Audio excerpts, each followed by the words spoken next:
কুমিল্লাকে মাছ রপ্তানির অন্যতম কেন্দ্র হিসেবে গড়ে তুলতে সরকারের উদ্যোগের কথা জানিয়েছেন কৃষি, মৎস্য, প্রাণী সম্পদ মন্ত্রী আমিনুর রশিদ ইয়াসিন। শনিবার কুমিল্লা সার্কিট হাউসে কৃষি ও মৎস্য প্রাণী সম্পদ মন্ত্রণালয়ের আওতাধীন বিভিন্ন দপ্তরের কর্মকর্তাদের সঙ্গে মতবিনিময় সভা শেষে সাংবাদিকদের এসব কথা বলেন মন্ত্রী। কুমিল্লা স্থলবন্দর দিয়ে মাছ রপ্তানির বিষয়ে বাণিজ্য মন্ত্রীর সঙ্গে আলোচনা করা হবে বলেও জানান তিনি। মন্ত্রী বলেন, দেশের দ্বিতীয় সর্বোচ্চ মৎস্য উৎপাদনকারী জেলা কুমিল্লার সম্ভাবনাকে কাজে লাগিয়ে মাছ রপ্তানির নতুন সুযোগ তৈরি করা হবে। পাশাপাশি কুমিল্লা একটি স্থায়ী মাছের বাজার বা ল্যান্ডিং স্টেশন নির্মাণ এবং সরকারি ব্যবস্থাপনায় মাছের রেণু সরবরাহের বিষয়ও বিবেচনায় রয়েছে।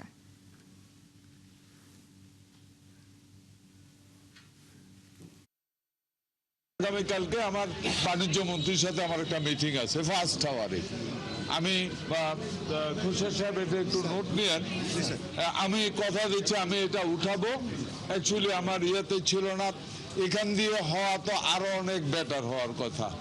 কেন হচ্ছে না ব্যাপারটা আমি জানবো এবং আগামী দিনে এখান দিয়ে এক্সপোর্ট করার প্রশ্নে যতটুকু ভূমিকা রাখার দরকার আমি সেটা করব।